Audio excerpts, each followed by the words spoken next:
Bismillahirrahmanirrahim. Assalamualaikum warahmatullahi wabarakatuh. Kembali lagi bersama kami di kelompok 1. Kami di sini membahas tentang seputar ekonomi makro bersama bintang tamu kami. Di sini ada Mbak Firzana Nadif. Bisa disapa. Halo, selamat siang. Terus ada Mas Elan, Profesor Elan. Boleh disapa para penonton di rumah? Halo, selamat siang. Baik, langsung saja ke pertanyaan yang pertama untuk Mas Elan ya. Apa sih Mas yang dimaksud dengan tugas pengendalian makro? Kalau boleh dijawab.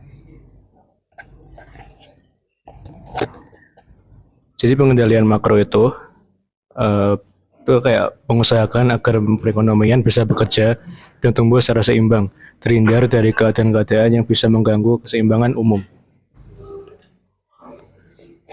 Baik, terima kasih atas jawabannya Mas Elan. Kita lanjut ke pertanyaan selanjutnya. Untuk Mbak Firzana, minta tolong dong Mbak jelasin tentang permasalahan pokok ekonomi makro itu apa aja sih? Oke, secara garis besar dari permasalahan ekonomi makro ini ada dua, tapi kalau permasalahan pokok dari ekonomi makro ini ada dua.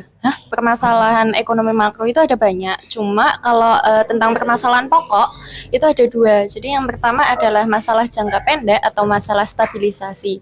Nah, masalah ini tuh berkaitan dengan bagaimana kita menyetir perekonomian nasional dari bulan ke bulan, terus triwulan ke triwulan, atau bahkan dari tahun ke tahun agar terhindar dari tiga permasalahan utama ekonomi makro.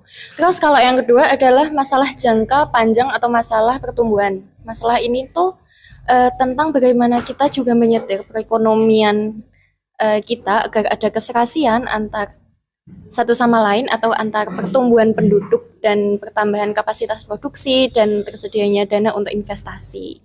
Gitu aja. Oke, baik. Terima kasih Mbak Firzana atas jawabannya. Selanjutnya, mungkin ada pertanyaan dari para panelis. Baik, Mbak Yasmin. Dalam analisa jangka pendek ada beberapa faktor-faktor yang tidak bisa kita ubah. Bisa dijelaskan faktor-faktor tersebut ada apa aja?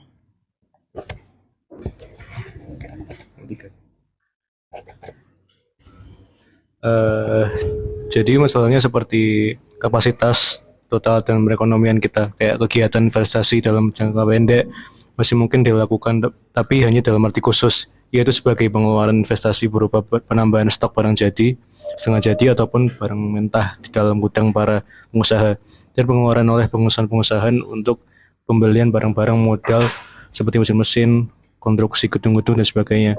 Tapi yang perlu diingat, jangka pendek yang kita maksud di sini adalah begitu pendek sehingga pengeluaran pembelian barang-barang modal tersebut belum bisa menambah kapasitas produksi dalam periodisasi tersebut, yaitu mesin-mesin sudah dibeli tapi belum dipasang.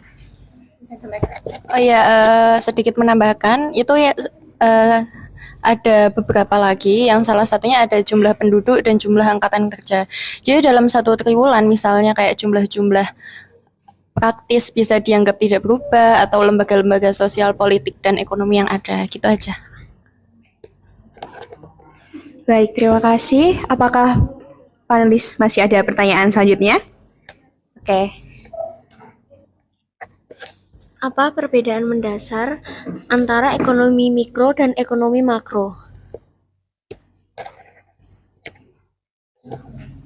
Jadi perbedaan yang mendasar seperti kayak ekonomi mikro dan makro adalah dua jenis klasifikasi dasar dalam kategori ruang lingkupnya pada ilmu ekonomi.